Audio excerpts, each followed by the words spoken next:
Eh bien, on va pouvoir démarrer cette nouvelle table ronde, la dernière de la journée. J'ai entendu Christophe tout à l'heure parler des joueurs occasionnels, des joueurs confirmés. Ce que je peux dire, c'est qu'aujourd'hui, en tout cas, nous n'avons que des joueurs passionnés, puisque à la veille d'un week-end de Pentecôte, je vois que l'amphithéâtre est encore plein. Donc bravo à toutes et tous pour votre attention. Merci. Moi, donc je suis Olivier Husson, je viens du monde de l'assurance puisque j'ai été inspecteur corporel pendant près de 25 ans pour des mutuelles d'assurance avant de prêter serment et de passer de l'autre côté comme on dit et de devenir donc avocat et avocat de victime en l'occurrence. Donc je jouis de l'expérience de l'assurance et puis je découvre celle de l'avocat et tous ces propos sont extrêmement intéressants et passionnants, je dois dire. Voilà. Cette table ronde est consacrée, je vais étonner personne, à la loi de 85 et en particulier au délai d'offre, en particulier également à l'IRCA. La loi de 85, pour paraphraser Michel, et avant de te donner la parole pour 3 minutes, on la comprend, je crois, lorsqu'on sait qu'elle a été adoptée afin de faciliter l'indemnisation des victimes d'accidents de la circulation, bien entendu. Elle a ceci d'être peut-être un ovni juridique dans la mesure où elle a créé quelques notions nouvelles qu'on ne connaissait pas, l'implication par exemple, et ceci d'un peu particulier également qui en fait un ovni puisque finalement elle a fait de l'assureur le juge et la partie aux différends, aux litiges, en demandant à l'assureur de piloter l'indemnisation, de piloter la procédure d'indemnisation en même temps qu'il la finance. Voilà. Sur ces mots, quelques mots à Michel d'abord, et puis ensuite, on aura le grand plaisir d'entendre Sarah Franzini et Vincent Julet-Parade, également Anne Bachellery, tous avocats spécialisés, membres de la NADAVI. Ou pas, mais sur de la Cour d'appel de Paris. Et enfin, maître Marie-Hélène Roger, qui est sur le barreau de Toulouse, et qu'on a le plaisir d'accueillir aujourd'hui. Merci Michel, à ton tour. Merci à toi. Alors, fidèle à ce que j'avais promis à Anne ce matin, et comme ce matin, je parle du contexte général de chaque sujet, n'est-ce pas, pour essayer de dire peut-être des choses qui ne sont pas forcément connues de tous, et ensuite, les autres intervenants vont faire le point complet de la jurisprudence par rapport à ces questions de la procédure d'offre et de la convention IRCA. Sur l'offre, c'est sans doute la disposition la plus révolutionnaire qu'il y ait eu dans la loi et une première mondiale. Une première mondiale. En effet, pour un responsable, ou plus précisément dans le domaine pour l'assureur d'un responsable, d'aller au-devant de la victime, de son assuré, pour lui dire « Madame la victime, je ne vous demande pas de me demander, mais je vous offre tant », met à bas un grand principe droit de la procédure qui était l'interdiction de statuer ultra petita, tout simplement. Ceci a souvent été oublié et c'est pourquoi l'accélération, ce qu'il a été attendu, une accélération des délais de règlement était essentiellement due à ce changement de paradigme fondamental. J'ai été amené à expliquer au plan européen à d'autres assureurs dans d'autres pays ce que c'était. Et pour l'expliquer, on avait mis au point un petit système. On a comparé, l'indemnisation des dommages corporels au prix des appartements dans une grande ville. Berlin, Londres, Paris, par exemple. Et donc, vous êtes un acheteur intéressé et vous vous présentez au propriétaire qui met en vente son bien. Alors, vous visitez. Et puis arrive à un moment critique de la rencontre, si vous êtes intéressé, vous dites au propriétaire combien vous en voulez de votre appartement. Et il vous répond combien vous m'en offrez. Celui qui a parlé le premier a perdu. Obligatoirement, psychologiquement, dans une relation, le premier qui parle a perdu.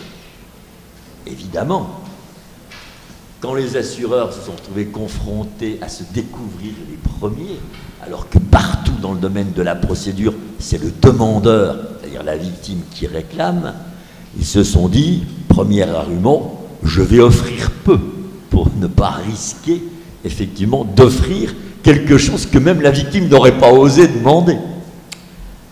Et donc c'est pourquoi il fallait que la disposition soit encadrée également par une règle sur l'offre insuffisante. Par parenthèse, on voit extrêmement peu de décisions reconnaissant qu'une offre a été insuffisante. Donc c'était ça le point de départ. C'est vrai, très très peu.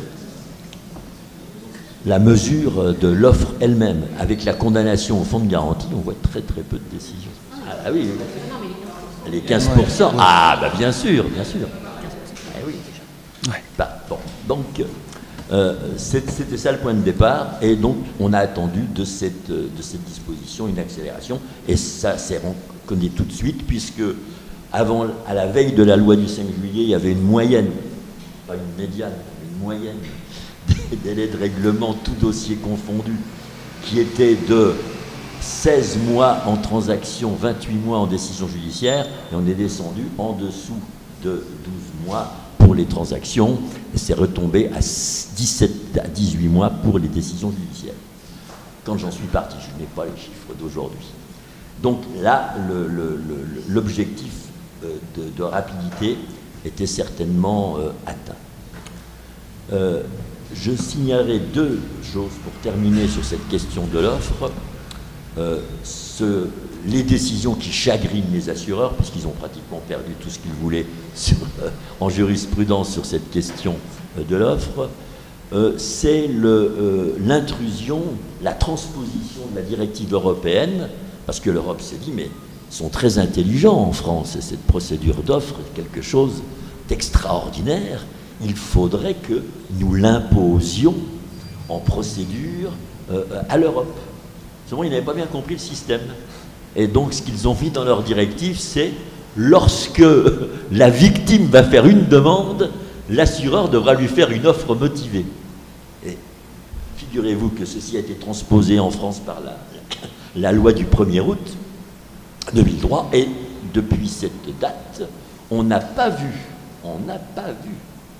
de dossier dans lequel le délai d'offre faite dans des dispositions européennes aurait été aurait été plus favorable à la victime que les délais posés des 8 mois et des 5 mois comptés de la consolidation par la loi du 5 juillet. C'est assez extraordinaire.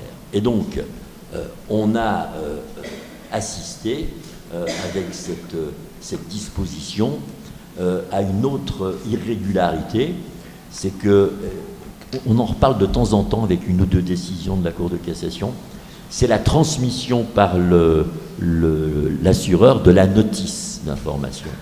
Pour que cette procédure d'offre soit transparente et comprise de tous, il y avait une petite plaquette, je me souviens très très bien, rectangulaire, bleue et blanche, qui a été créée par la fédération, mise à la disposition de tous les assureurs, qui la mettaient systématiquement avec l'envoi de la première lettre à la victime.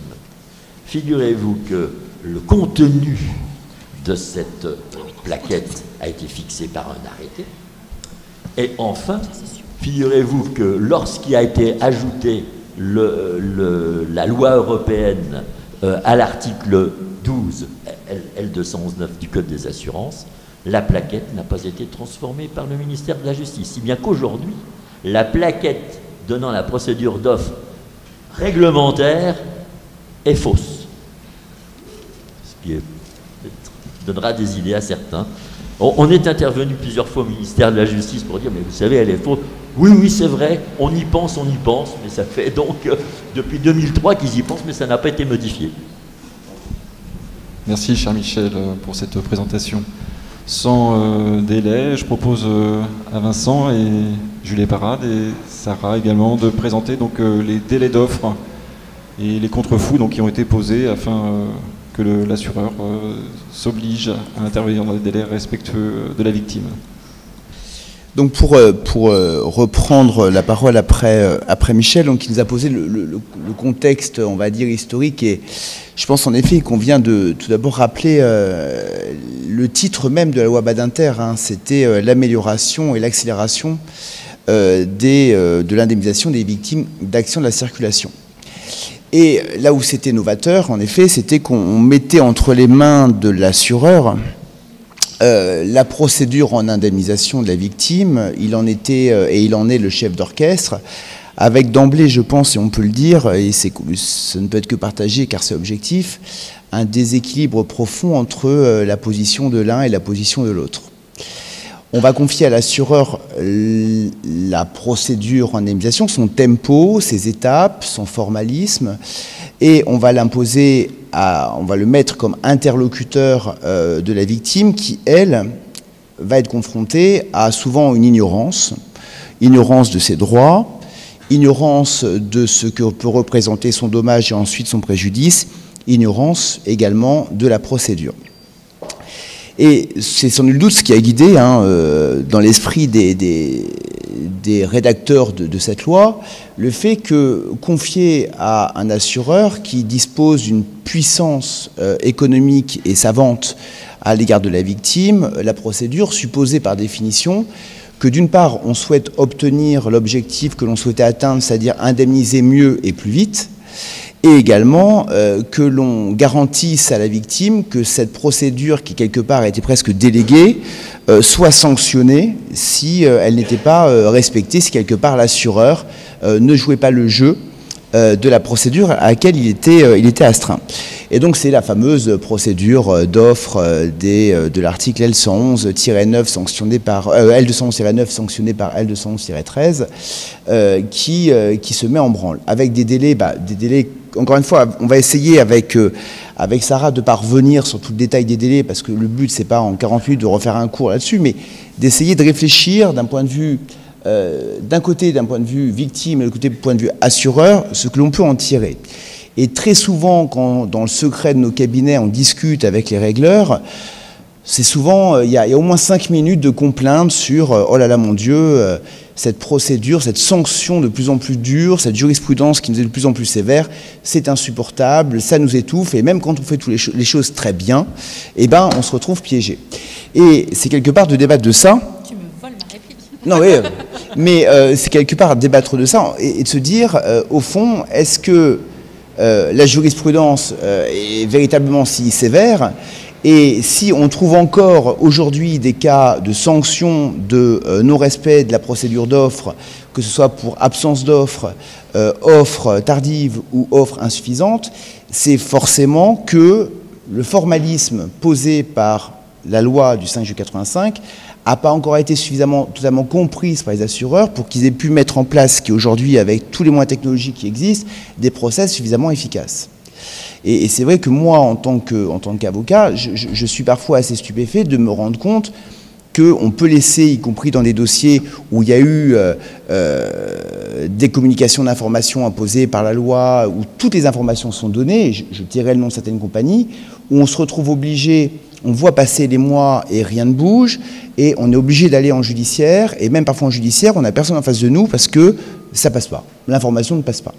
Alors, ça pose question sur le respect de ces délais, et ça j'y reviendrai tout à l'heure, ça pose d'autant plus question qu'on a un peu l'impression que certaines compagnies ont du mal à se mettre en conformité avec le formalisme qui leur est initialement imposé, et que par ailleurs, et de manière assez étonnante, et on vient de s'en rendre compte assez récemment, certaines vont jusqu'à rajouter du formalisme au formalisme. Par exemple, l'une des modes en ce moment, ça fait 2 fois que je vois le cas, c'est de nous demander de faire signer à la victime le courrier d'offre, en plus de la quittance provisionnelle, ce qui n'a rien imposé. Donc le premier, quand on reprend le cheminement de la victime, tout d'abord il y a à la charge de l'assureur une obligation d'information. Donc ça c'est le fameux courrier où on va informer la victime, en effet, on va lui demander des informations qui vont être indispensables à la prise en charge de son sinistre, qui ensuite pour l'assureur pourra, le cas échéant, éventuellement constituer une cause de suspension du délai. Mais parmi les grands délais de L211-9, il y en a 3. C'est le délai de 5 mois après l'accident, dans l'hypothèse où consolidation il y aurait pour présenter une offre définitive. Le délai de 8 mois à la suite de l'accident en cas d'absence de consolidation dans les 5 mois pour présenter une offre provisionnelle. Et enfin, le fameux délai de 3 mois qui a été instauré au terme de l'offre provoquée.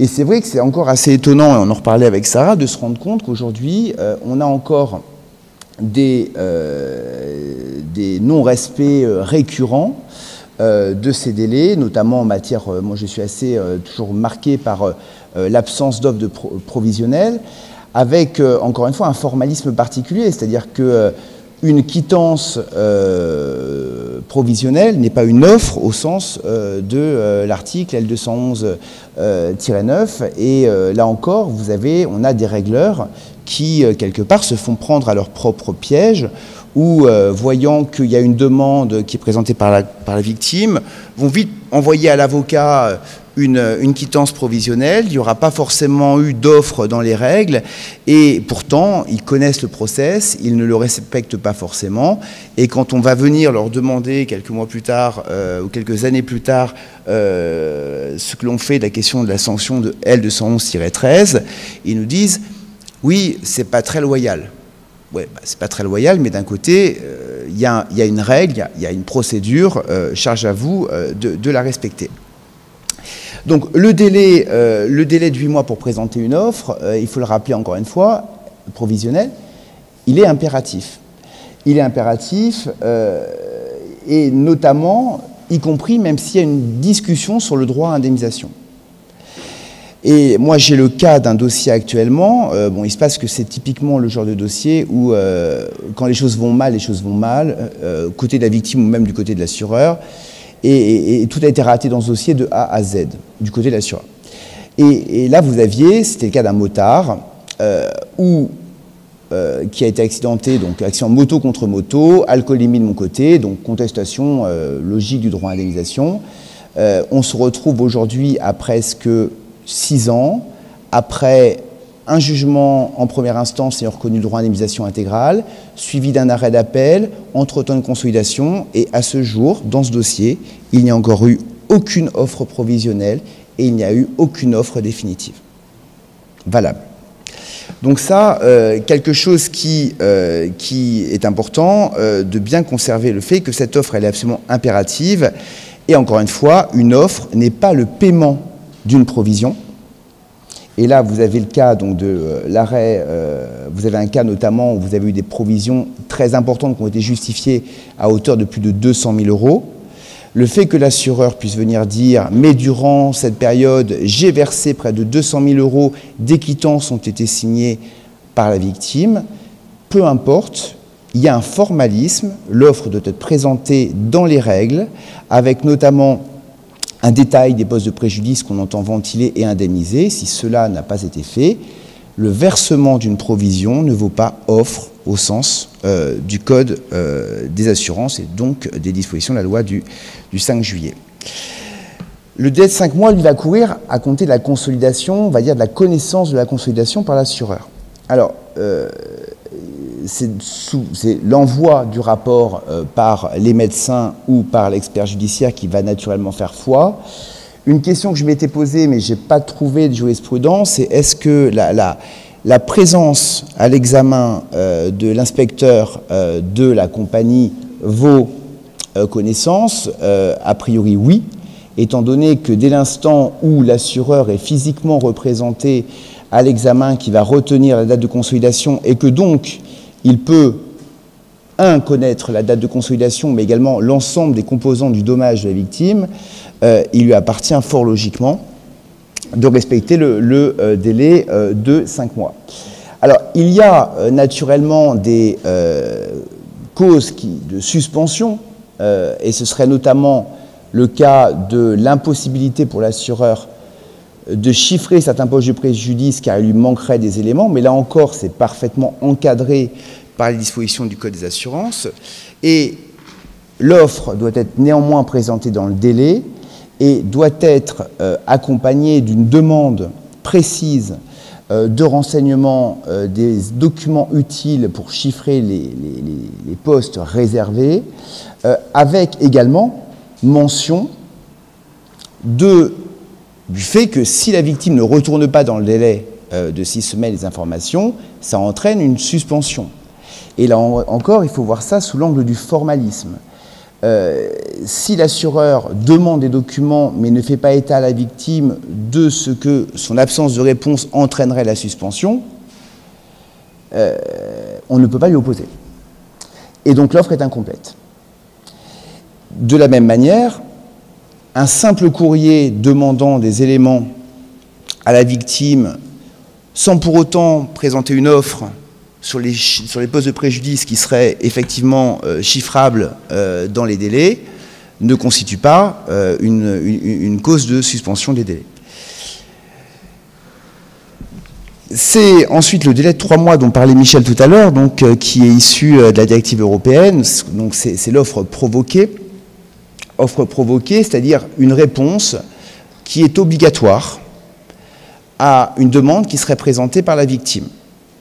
Et donc là, quelque part, c'est aujourd'hui ce qui constitue souvent le délai le plus favorable pour la victime, qui présenterait une offre, une réclamation rapide. Alors, certes, le premier qui parle a perdu, mais il y a quand même des fois où ça peut également lui servir à la victime, parce que si la victime se donne à l'offre provoquée et qu'il n'y a pas de réponse dans les délais, la sanction est claire pour l'assureur, et donc il doit y avoir, ça marche aussi bien sur l'offre provisionnelle que sur l'offre définitive.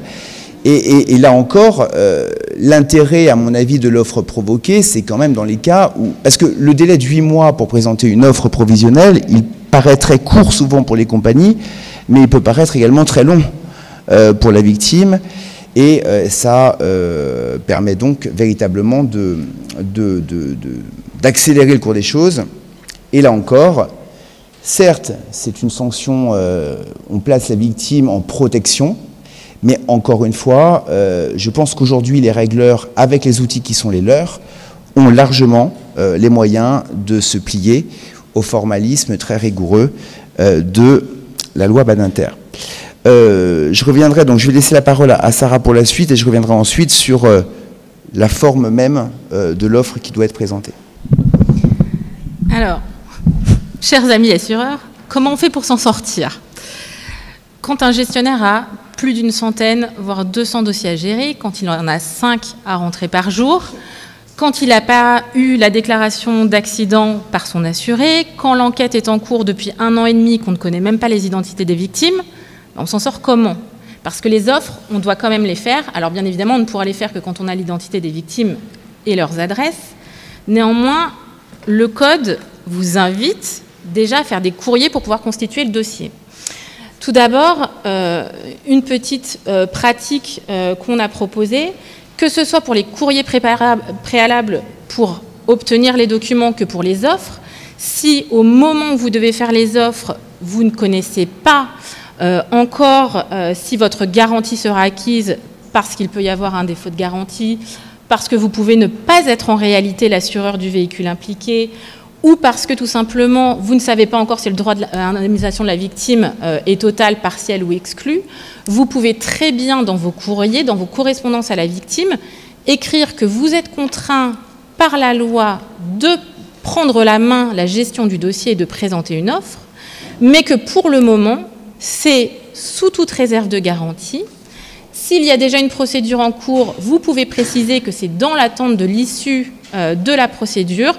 Vous, ça vous protège. Votre offre, elle peut être faite à titre subsidiaire, mais le tout, c'est de le préciser. Au niveau des courriers, le Code des assurances vous invite à, tout au long de cette procédure, depuis l'accident à la liquidation définitive, envoyer 3 courriers. Ne soyez pas limité à ces courriers, mais faites-les. Le premier, c'est le tout premier courrier quand vous avez les informations sur la victime, c'est de lui écrire, justement pour lui dire que vous intervenez. Le code, par différents articles, vous indique les éléments que vous devez lui demander et les éléments que vous devez lui donner, notamment la notice d'information. mais également un questionnaire blessé avec les premières questions. Avez-vous des organismes sociaux? Avez-vous un employeur? Est-ce que vous avez été blessé? Est-ce que vous êtes guéri? Donc c'est déjà un questionnaire, mais ce questionnaire, il n'est pas suffisant. Il faut que déjà, pour que vous puissiez faire une offre qui va être complète et suffisante, il faut déjà faire une pré-liste des éléments dont vous avez besoin. Et pour que ça ne soit pas trop intrusif pour la victime qui va dire « Oh là là, mais moi cet assureur, il me demande toute ma vie, il me demande mes fiches de paye depuis au moins un an d'accident, il me demande tout mon dossier médical », il faut lui expliquer pourquoi. Dites, écrivez, si vous avez été blessé, donnez-moi, depuis la date de l'accident, le certificat médical initial. Alors ça, c'est toujours dit dans les premiers courriers. Mais écrivez aussi les arrêts de travail, les ordonnances, les prescriptions, et expliquez pourquoi. Pareil, si vous pensez que vous allez subir des pertes de gains, donnez-moi tous vos éléments, bulletin de paye, depuis au moins un an pour comparaison, déclaration, avis d'imposition, bref, essayez d'être déjà un peu exhaustif, tout en restant assez général à ce moment-là, parce que vous n'avez pas beaucoup d'informations, mais au moins ce premier courrier, envoyez-le.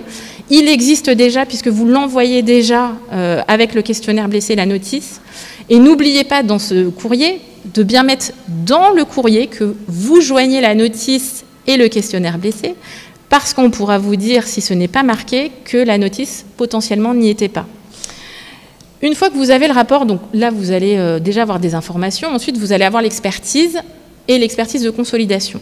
Là, le code vous invite de nouveau à écrire à la victime, à réception du rapport, pour obtenir les pièces complémentaires dont vous avez besoin, puisque dès lors que vous avez le rapport avec tous les postes de préjudice, que vous avez déjà beaucoup d'éléments, vous allez savoir plus précisément ce dont vous avez besoin pour formuler cette fois-ci votre offre définitive.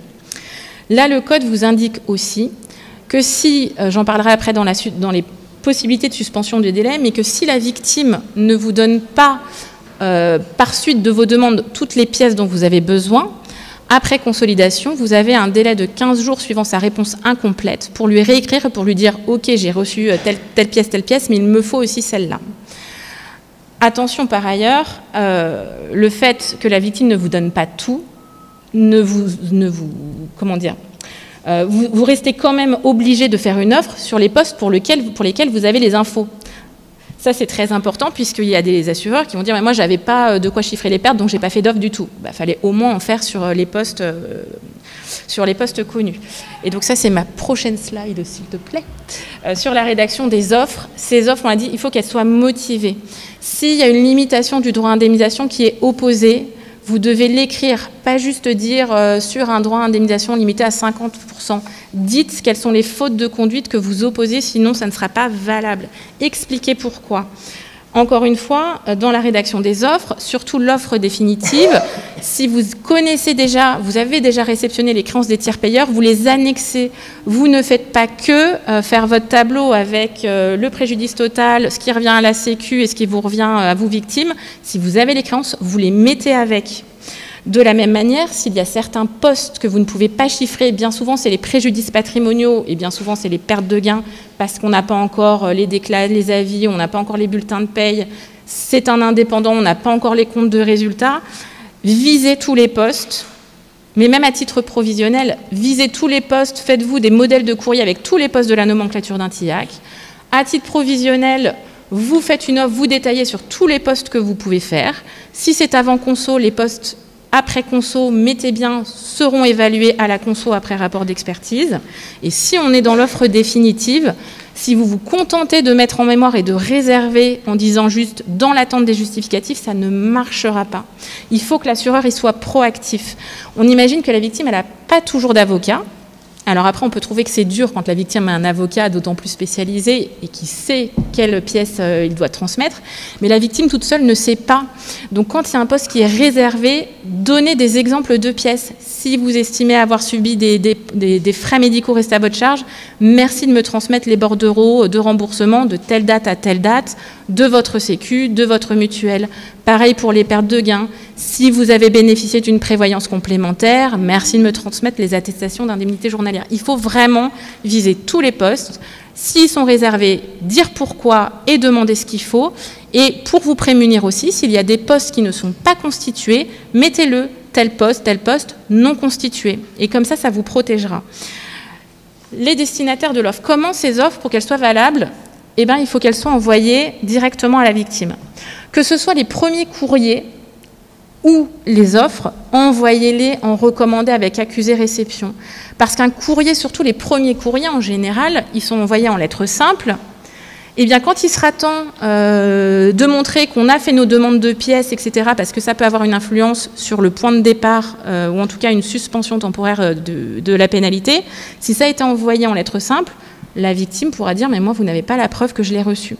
Donc, envoyez toujours en recommandé, même s'il y a un avocat, faites-le et transmettez à l'avocat qui, s'il ne fait pas de corporel, souvent s'insurgera que vous ayez écrit directement à la victime. Vous lui rappellerez juste que c'est une obligation légale et que vous le tenez informé. L'offre à l'avocat, elle peut être faite soit, elle sera valable s'il y a déjà une procédure judiciaire en cours, puisque là, l'avocat a un mandat de représentation. Et parfois, le mandat peut être aussi à l'amiable. Il n'est pas rare que certaines compagnies d'assurance, en début de dossier, envoient un magnifique mandat de représentation à l'avocat en disant « merci de le signer, sinon je ne traite pas le dossier ». Moi, on m'a notamment fait le coup en me disant « bah oui, mais si vous ne signez pas le mandat de représentation, je ne serai pas autorisée à verser les fonds sur votre compte CARPA. Donc vous me le signez, sinon on ne peut pas travailler. » Et ben, ce que j'ai fait, je n'ai pas fait signer de mandat de représentation, j'ai juste fait signer une autorisation à mon client en disant que dans telle procédure, il m'autorise à recevoir les fonds et sur ma CARPA. Et pourtant, ce n'est pas un mandat de présentation, ce qui veut dire que l'assureur sera bien obligé de respecter les délais en envoyant à mon client une LRAR, même si à l'amiable, je suis là et que l'assureur sait que je suis là. L'offre faite par voie de conclusion vaut offre. Elle vaut offre si on a fait une offre détaillée poste par poste. Donc quand vous avez un référé où on vous demande une provision, s'il n'y a pas eu d'offre amiable qui a interrompu les délais, profitez de ce référé pour faire votre offre de provision détaillée poste par poste. Et comme ça, on peut aussi se rendre compte, si la victime vous demande 100 000 €, mais que vous estimez, avec votre gestionnaire, avec votre médecin et son avis technique, vous estimez que là, en l'état, je ne peux verser que 30 000, le fait de la détailler poste par poste, non seulement elle va protéger, elle va interrompre les délais, mais aussi et surtout, le juge va se rendre compte de pourquoi on a limité. Et nous, bien souvent, on a obtenu des ordonnances de référé où le juge a limité à l'obligation non contestable qui, en l'espèce, était le chiffrage de l'assureur parce qu'on arrivait à démontrer que là, à ce stade du dossier, en réalité, on ne pouvait pas donner plus. L'offre faite à titre subsidiaire est également licite. Encore une fois, si vous n'êtes pas sûr du droit à indemnisation parce qu'il n'est pas encore tranché ou si vous opposez une exclusion, une limitation, faites quand même une offre en disant sur une base 100% ça vaudrait tant, mais moi à ce stade, je fais une offre à titre subsidiaire, à ce stade moi je la chiffre à tant, mais à titre subsidiaire vous avez la base 100%, ça vous protège. Enfin, si c'est une offre confidentielle entre avocats ou là ça ne vaudra pas, parce que justement, on ne peut pas démontrer que la victime a été au courant officiellement de cette offre. Donc pensez au LRAR. Je sais que pour les assureurs, c'est une galère parce que le service courrier, il gère des recommandés à l'appel chaque jour. Donc nous, quand on doit récupérer les avis d'envoi, alors déjà, on a le bordereau de la journée qui est long et donc il faut retrouver notre dossier. Mais avoir les accusés de réception, c'est encore plus dur. Donc effectivement, il y a quelque chose à faire dans le système de traitement de ces courriers. Je suis sûre que c'est possible, ça va demander du temps et de l'investissement, mais ça va protéger l'assureur en termes de délai.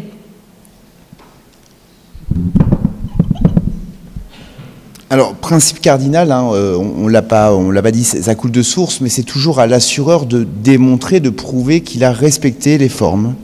Et ce n'est pas à la victime de démontrer l'inverse. Donc ça, c'est le principe de la lettre, notamment le premier courrier qui est envoyé à la victime.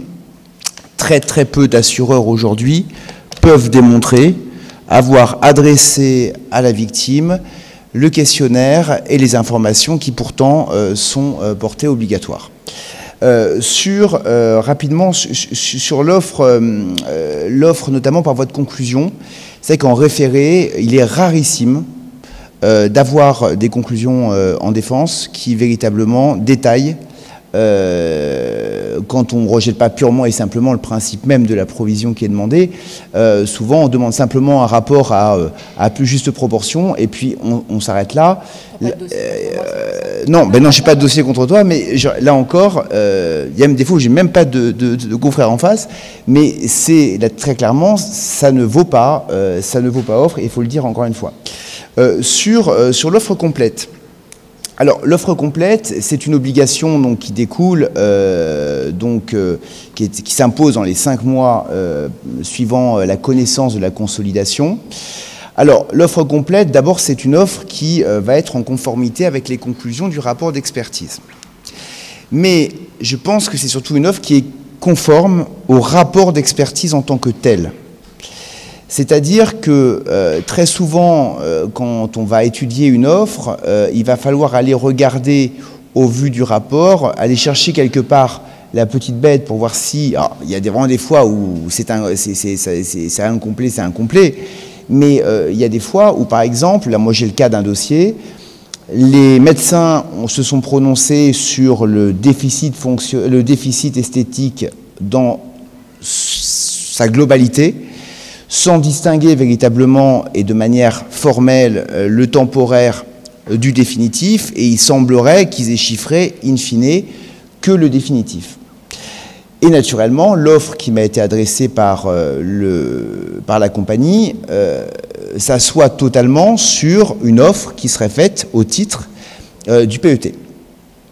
Et là, on pourrait me dire, bah oui, mais les experts ne se sont pas prononcés sur le PEP, en tout cas ne l'ont pas chiffré, ne l'ont pas retenu dans leur conclusion.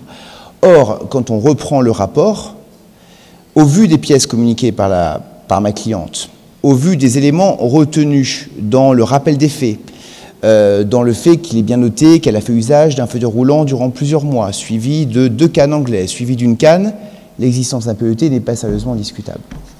Et donc ce PET doit être également offert, mais en tout cas une somme doit être offerte au titre de ce PET, faute de quoi on pourrait soulever l'existence d'une offre incomplète. Néanmoins, l'offre ne peut porter naturellement que sur des préjudices, encore une fois, qui sont connus et incontestables.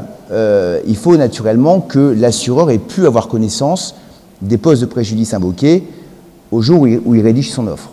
Mais là, par exemple, l'exemple du préjudice esthétique temporaire, c'est l'exemple type, tout comme, par exemple, il y a des cas en jurisprudence, un poste de frais divers mis pour mémoire et dans lequel on n'envisagerait même pas les frais d'assistance par médecin conseil, alors même que le rapport d'expertise relève que la victime était assistée, là encore, on serait face à un manquement. Et si, et ça Sarah l'a dit, si vraiment des pièces manquent, il doit y avoir cette offre avec des réserves, mais également des demandes de pièces et tout le formalisme qui va avec. Alors, on ne sanctionne pas seulement l'absence d'offre ou l'offre tardive, on va aussi sanctionner, et ça c'est L211-14, l'offre insuffisante. Alors, l'offre insuffisante, c'est une appréciation souveraine des juges du fond. Néanmoins, je ne partage pas trop le point de vue selon lequel il n'y aurait pas beaucoup de sanctions d'offres insuffisantes, parce qu'on en a quand même, et on en a, je ne fais pas de cas concrets, mais on en a. Ce qu'on n'a pas, c'est vrai que ce qui est fluctuant, c'est à partir de quand on va pouvoir considérer que l'offre est manifestement insuffisante. Alors là, vous avez notamment un arrêt de la Cour d'appel d'Aix-en-Provence qui retenait le quantum d'à peu près 30%, entre 30 et 50%. C'est une appréciation souveraine. Ce qu'il faut, c'est il faut l'invoquer parce que là encore, qu'on soit dès l'instant où on passe dans une sanction des délais qui n'auraient pas été respectés ou de l'offre qui n'aurait pas été suffisante, le magistrat, le tribunal doit répondre à une demande de la victime. Et ça, c'est important qu'il faut en faire la demande pour que ce soit sanctionné. Donc, quand on reprend la sanction du doublement des intérêts légaux, donc L211-13, donc est-ce que, et c'est ce que je disais, est-ce que c'est une disposition d'ordre public, c'est-à-dire est-ce que le tribunal le juge peut de son propre chef venir sanctionner un doublement, un non-respect des délais? La réponse est non. Il appartient à la victime de le demander au cours de l'instance initiale, mais on sait aujourd'hui que ça peut aussi faire l'objet d'une instance autonome. Donc une victime qui aurait même pu, mais ça on va le revoir tout à l'heure, mais qui aurait même pu transiger sous réserve naturellement que l'acte de transaction ne lui ferme pas la porte, c'est là qu'il faut être assez prudent, ou qui aurait fait liquider ses préjudices et qui souhaiterait ensuite reprendre une instance pour faire sanctionner le non-respect du formalisme de 211-9, est habile à le faire.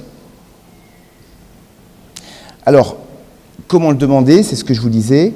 Donc, au stade amiable, s'il y a un intérêt financier, ça peut être soit un levier de discussion, de négociation vis-à-vis du régleur, qui peut se dire que quelque part, il a plutôt intérêt à être large dans son champ de discussion, de négociation, que d'encourir une instance judiciaire qui pourrait venir le sanctionner en bout de course de manière très importante.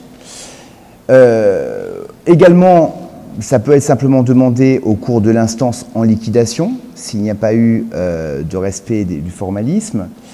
Donc ça peut être fait en première fois en cause d'appel. Donc ce n'est pas une nouvelle demande en cause d'appel, ça peut être demandé en cause d'appel pour la première fois, et là vous avez de la JP là-dessus. Par contre, c'est en cause d'appel, ce n'est pas en cassation. Comme je vous le disais, vous avez cet arrêt du 22 mars 2012 avec la possibilité de demander une sanction par procédure autonome, et même dans l'hypothèse d'une transaction. La transaction, s'il n'y a pas de clause de renonciation à une telle action ultérieure, ne ferme pas la voie à une action autonome, ce qui veut dire que quelque part, le non-respect du formalisme relatif à la procédure d'offre n'entache pas la validité de la transaction qui a été conclue. Là où c'est souvent, et on reviendra tout à l'heure avec Marie sur la convention IRCA, mais là où c'est souvent considéré comme injuste de la part des régleurs, c'est qu'en fait, la compagnie qui, in fine, va procéder à l'indemnisation peut être sanctionnée du non-respect du formalisme initial par la compagnie qui a été mandatée dans le cadre de la convention IRCA. Alors c'est vu comme étant très méchant et pas sympathique du tout. Là encore, c'est un formalisme. Il faut rappeler que la convention IRCA est totalement inopposable à la victime et que donc, quelque part, les assureurs sont pris eux-mêmes à leur propre piège d'organisation, et que c'est ça qui fait que c'est le responsable in fine qui va devoir en répondre. Alors cette procédure, et là on vous l'a mis rapidement, mais pour ne pas revenir dans le détail, s'applique naturellement tant aux victimes directes qu'aux victimes indirectes, aux victimes par ricochet, et sur... alors je me souviens, si c'était moi aussi, c'est toi qui devais... T'y vas? T'es sûr? Si on paye, c'est moi. Pourquoi si on paye, c'est toi? Parce que c'est la sœur. Bon. Bon, on l'a compris. Hein. On ne va pas s'en sortir, il faut payer. Alors, une fois qu'on n'a pas respecté soit le délai initial de l'offre provisionnelle, voire même le deuxième délai, comment ça va se calculer? La première chose à se souvenir, avocat de victime, n'écoutez pas, mais avocat d'assureur, retenez bien que c'est le délai le plus favorable qui n'a pas été respecté qui s'applique. Très clairement, si je n'ai pas respecté mon délai de 5 mois, mais que je n'ai pas non plus respecté mon délai de 8 mois au début, eh bien le doublement des intérêts va commencer à courir à partir de l'expiration du premier délai qui n'a pas été respecté. Concrètement, il y a deux choses à savoir. L'assiette, qu'est-ce que va comporter l'assiette pour calculer ce doublement? Soit c'est seulement les premiers délais provisionnels dans les 8 mois qui n'a pas été respecté. On a fait une offre provisionnelle tardive mais suffisante, eh bien on pourra calculer un doublement uniquement de l'expiration du délai de 8 mois au jour de mon offre provisionnelle sur la base de cette provision.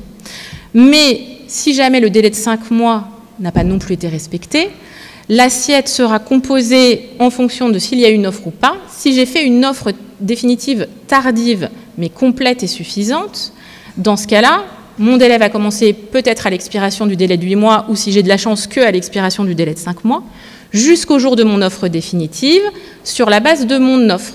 Attention, il faut rajouter aussi les créances des tiers payeurs. Ça veut dire que concrètement, je regarde ce que je dois donner à la victime in fine, j'ai déduit tout ce que je devais déduire, je réintègre les créances de la Sécu, de la mutuelle, de la prévoyance, et j'ai un dossier où il y a 5 prévoyances. Et à partir de ça, je vais calculer mon doublement. Donc on a le point de départ. Pour l'arrêt, il n'y a que 2 dates possibles. Soit j'ai fait une offre complète et suffisante, et la fin, c'est la date à laquelle mon offre a été envoyée, pas reçue, mais envoyée. Et soit j'ai pas fait d'offre complète et suffisante, et l'assiette, ça sera ce qu'a octroyé le juge à la victime jusqu'au jour du jugement, étant précisé néanmoins que s'il y a des postes de préjudice futurs, je ne mettrai dans mon assiette que les arrérages échus des rentes, typiquement pour les pertes de gains professionnels futurs ou la tierce personne permanente, je ne réinclus pas la capitalisation de la rente. Juste pour info, moi j'ai quelques dossiers où je vois ça encore, où parfois j'ai une date de début, je n'ai pas de date de fin. À Vannes, mon contradicteur expliquait dans ses conclusions que j'avais fait une offre, demandait le doublement jusqu'à l'offre, dans son par ses motifs, demandait juste le doublement, ne précisait pas le début ou la fin. Le juge a donné le doublement à partir du moment où je n'avais pas respecté mon obligation, donc expiration du délai de 5 mois, 8 mois, et ne me donnait pas de date de fin. Moi, naturellement, mon confrère ayant conclu jusqu'à mon offre, je lui calcule jusqu'à mon offre. Il me dit « Ah non, non !» Il me dit « Si ce n'est pas précisé dans le jugement, c'est jusqu'à la date du jugement. » Sauf que ce n'était pas possible, j'avais une offre qui était complète et suffisante.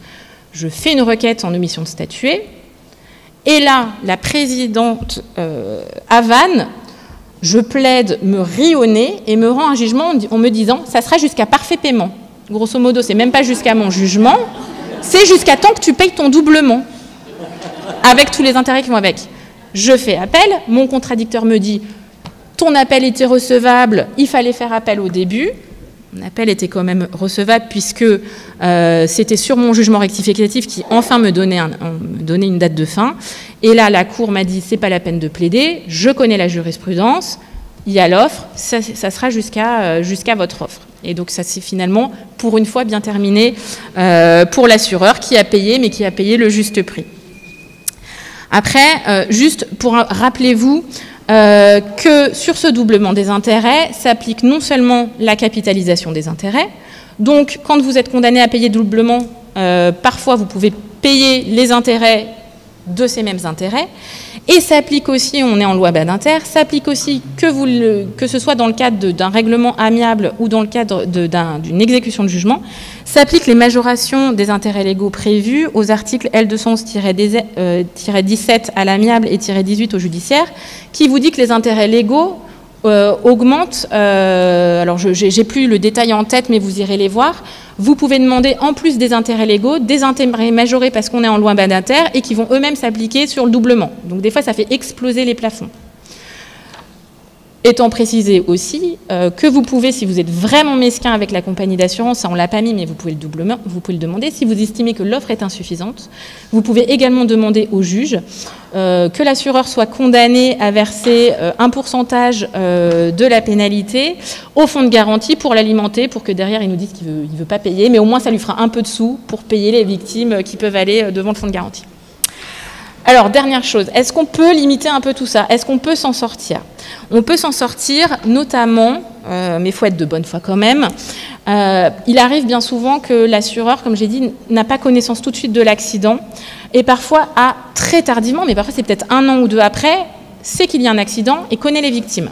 Dans ces cas-là, le code prévoit quand même que si dans le mois suivant l'accident, l'assureur n'est même pas au courant qu'il y a un accident, le délai de 8 mois va être suspendu, donc il n'y aura eu qu'1 mois d'écoulé, et les 7 mois restants ne recommenceront à courir que quand l'assureur aura enfin les infos. Donc, pareil, amis assureurs, avocats d'assurance, avertissez l'assureur qu'il faut absolument garder tous les justificatifs qui démontre à quelle date ils ont eu connaissance des victimes et de leur identité, et de leurs adresses. Ça veut dire à quelle date j'ai pu récupérer le dossier sur TransPV, à quelle date, si TransPV n'était pas dispo, le dossier n'était plus là, à quelle date l'avocat a pu récupérer du greffe le dossier pénal. Il nous faut des dates, c'est très important, et c'est ce qui est un peu compliqué en termes de gestion administrative, mais c'est possible. Si jamais vous n'aviez aucune connaissance, parfois ça peut être le premier du courrier de l'avocat de la victime qui dit « mais votre assuré est impliqué, en tout cas votre véhicule que vous assuriez est impliqué ». Là, un autre élément qui permet de réduire la période du doublement, c'est ce que je disais tout à l'heure, si la victime ne vous donne pas toutes les infos. Le code vous explique quand même que quand vous faites ce fameux courrier en recommandé et vous avez la date à laquelle la victime a reçu votre demande de pièces, soit elle ne vous répond pas du tout, et si au bout de 6 semaines elle ne vous a toujours pas répondu, le délai est suspendu. Ça, c'est notamment, pour le délai de 5 mois. Si la victime vous répond, que ce soit dans les 6 semaines ou même après, et qu'elle vous donne des éléments, mais ce n'est pas suffisant, vous avez 15 jours pour lui refaire une LRAR, pour lui dire quels sont les documents manquants, à défaut de quoi la suspension, au bout de ces 15 jours de délai que vous avez, la suspension ne fonctionnera plus. Donc vous avez quand même des moyens, même si, encore une fois, quand on a 100 ou 200 dossiers à traiter, c'est compliqué, mais vous avez des moyens de faire suspendre les délais, tout en montrant que vous êtes proactif, parce qu'en réalité, le but, c'est pas seulement de dire « Oh mon Dieu, je veux pas payer, qu'est-ce que je vais faire pour pas payer ?» Le but, c'est finalement aussi de se dire « Qu'est-ce que je peux faire pour que le dossier avance plus vite ?» Parce qu'on sait, un dossier qui reste enregistré trop longtemps à la compagnie, c'est un dossier qui coûte, c'est un dossier qu'on doit provisionner, parce qu'on sait que potentiellement, on peut être, ce dossier, il va coûter 1 million, 2 millions. Bah, si c'est un dossier qu'on peut traiter plus vite, plus facilement, alors dans le respect de l'évolution de l'état de santé, mais si c'est un dossier qu'on traite mieux dès le début, c'est un dossier qui va se résoudre mieux aussi. Et finalement, ce n'est pas tant de la protection pour surtout pas payer du doublement, c'est aussi de la protection pour que ça marche bien. Enfin, la pénalité, elle peut être réduite dans son montant, notamment si vous avez demandé les pièces, mais on ne les a pas données, le juge ne vous condamnera pas, en tout cas pourra exclure de l'assiette les postes qui ont été réservés à juste titre, ou pour lesquels vous n'aviez définitivement pas les pièces, même si vous les avez demandées. Moi, à titre d'exemple, tout récemment à Bobigny, le juge m'a fait une demande en délibéré en m'expliquant que mon salarié, il allait beaucoup à l'étranger, et donc je chiffrais des pertes de primes, et il m'a demandé en délibéré si ces primes, c'était des primes juste pour compenser l'éloignement familial, ou si c'était des primes qui avaient pour but de compenser ses frais de déplacement, de bouche, parce qu'il n'était pas sur place. Parce que finalement, l'idée, c'était de dire, si c'est des frais de bouche, d'hôtel, eh bien, comme il est en arrêt, de toute façon, il ne les aurait pas exposés, donc je n'ai pas à les prendre en compte, je ne les indemnise pas. Et en fait, donc on a répondu dans ce dossier, et finalement, au titre du doublement des intérêts, le juge a limité l'assiette en excluant les pertes de gains, parce qu'il a considéré que même lui, au moment où il jugeait, n'avait pas toutes les pièces. Moi, j'aurais aimé qu'il limite les pertes de gains aux seules pertes de gains qu'on estimait certaines, mais il a exclu, pour le coup, il a exclu tout le poste. Eh bien oui, il m'a fait ça. Bon. Le montant était pas mal, alors on n'a pas fait appel, mais j'ai quand même eu une limitation, on a retiré ce poste. En fait, le juge a considéré que l'offre de l'assureur était correcte, parce que ce poste-là, il ne pouvait pas du tout le chiffrer, alors qu'en vrai, on pouvait le chiffrer juste en réservant. C'est-à-dire que c'est à l'assureur Ouais. les documents, s'il ne les a pas demandés à 234. On est d'accord. Mais pour l'instant, pour le doublement, je vais avoir des décisions qui vont être complètement contradictoires. Mais tant qu'on peut retenir le doublement ou l'exclure, ils arrivent encore à faire leur petite tambouille. Et la réduction, on va dire, de l'assiette, le dernier point dont je voulais parler, c'est que, bien évidemment, quand les assureurs n'ont pas réussi à avoir les créances des organismes sociaux, on ne peut pas vous demander de les inventer. Donc, bien évidemment, ne seront pas dans l'assiette les créances inconnues. Voilà.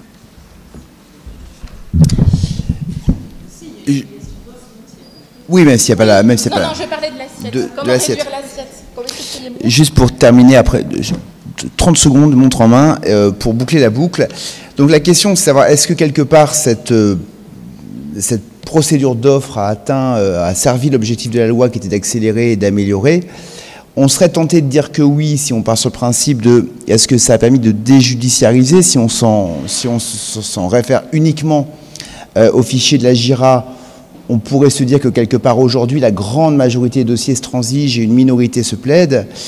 Mais quoi qu'il en soit, je pense qu'on est dans une ère qui aujourd'hui veut nous tendre de plus en plus à aller vers l'amiable, en disant que l'amiable est la solution à tous les maux, et surtout que l'amiable permettrait de résoudre le problème de l'engorgement judiciaire.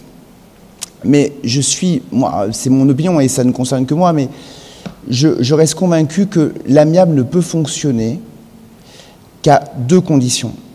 D'abord, qu'il soit encadré. Alors c'est vrai que dans la loi Badinter, on a cette chance, et on aimerait bien que dans d'autres matières en responsabilité ce soit le cas. Ça permettrait sans doute d'avoir des dossiers qui ne sont pas exécutés à la circulation, qui avancent mieux sur le terrain indemnitaire, mais qui soit encadré et sanctionné. Donc quelque part, ne nous plaignons pas de cette jurisprudence sévère à gaz assureurs, car qui peut garantir que sans celle-ci, les choses marcheraient aussi bien? Et ensuite, je pense que la deuxième condition pour que l'amiable fonctionne, c'est d'avoir un système contentieux qui marche très bien. Et aujourd'hui, plus que jamais, on a besoin de cette procédure d'offre sévère à votre égard, assureur, car quand aujourd'hui on sait qu'en assignant aujourd'hui à Nanterre, on plaidera sans doute en 2030, qu'une procédure en référé à Nanterre, c'est prendre une date aujourd'hui pour le mois de janvier, est-ce que véritablement on peut considérer qu'on devrait s'en remettre uniquement à la bonne foi ce qui est un régleur, mais ce qui est avant tout pour la victime un adversaire, et qui est tout puissant de par sa force de frappe économique, de par sa taille et de par ses connaissances. Donc je pense qu'il ne faut pas, en tout cas moi je ne plains pas les compagnies de cette jurisprudence stricte à leur égard et cette procédure qui les regarde sévèrement. Je les invite à mettre des moyens tant dans leur process que dans leurs moyens humains, comme dramatique de voir aujourd'hui des compagnies qui suppriment les inspections à tour de bras, de manière à enfin pouvoir véritablement avoir des indemnisations qui soient effectivement à la hauteur et qui soient favorables et justes pour les victimes que nous défendons. Merci Olivier. Merci beaucoup Vincent, merci beaucoup Sarah. Vous nous avez dressé en quelques minutes, finalement 3/4 d'heure, vous avez tenu quasiment le timing pour présenter effectivement le détail des délais, bravo. On va continuer sur la procédure d'offre avec Anne Bachellery qui va nous parler de la nature des sanctions prévues par l'offre. Merci Olivier, merci Sarah et Vincent de nous avoir expliqué le mécanisme d'offre et la sanction prévue à l'article L211-13 du Code des assurances. Michel Ehrenfeld vous a dit que le 5 juillet 1985, le législateur français a créé un ovni juridique, une première mondiale, notamment sur cette procédure d'offre où l'assureur doit aller à la rencontre de la victime et non l'inverse. La pierre angulaire de ce mécanisme, qui visait à assurer l'accélération de l'indemnisation des victimes, eh bien, ce sont ces articles L211-9 et suivants, et notamment L211-13. L211-9 fixe les délais dans lesquels l'assureur doit former une offre, et L211-13 vient sanctionner le défaut de l'assureur à ses obligations d'offre. Jusqu'en janvier 2024, jusqu'au 25 janvier 2024, pratiquement personne ne s'était intéressé à la nature de cette sanction. Lors des débats parlementaires, qui ont été animés et nombreux, la création de cet ovni juridique n'a pas nécessité de qualification juridique de cette sanction, de cette pénalité. Mais par un arrêt du 25 janvier 2024, pourvoi numéro J 22-15-299, la deuxième chambre civile de la Cour de cassation a jugé que la sanction du doublement du taux de l'intérêt légal prévu par l'article L211-13 du Code des assurances avait la nature d'intérêt moratoire. Et le problème, c'est que le cours des intérêts moratoires cesse au jour de l'ouverture d'une procédure collective selon les dispositions de l'article L622-28 du Code de commerce. Par conséquent, la Cour de cassation valide le raisonnement de la Cour d'appel de Paris, selon laquelle la pénalité L211-13 finit sa course au jour de l'ouverture d'un jugement. Là, en l'espèce, c'était un jugement de liquidation judiciaire. Je suis fâchée. Je suis très fâchée. Le raisonnement de la Cour d'appel de Paris, qui a été validé par la Cour de cassation, dans un premier temps, était presque parfait.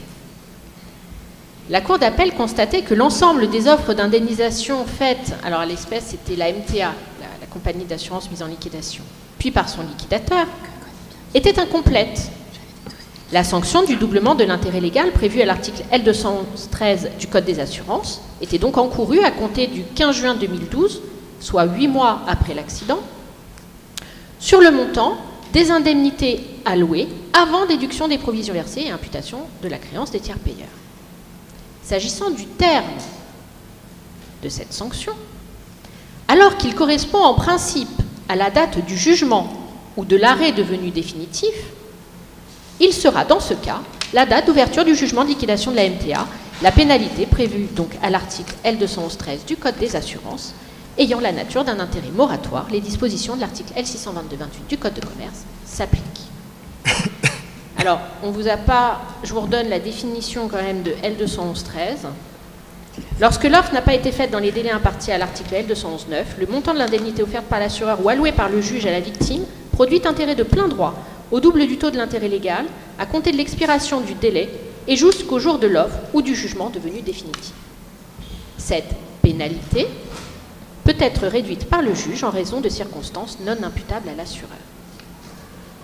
Alors il sera à noter que la Cour de cassation, jusqu'à ce 25 janvier 2024, ne s'était jamais prononcée sur la nature de la sanction prévue à l'article L211-13. Ce qu'on savait, c'est que ce n'était pas une peine.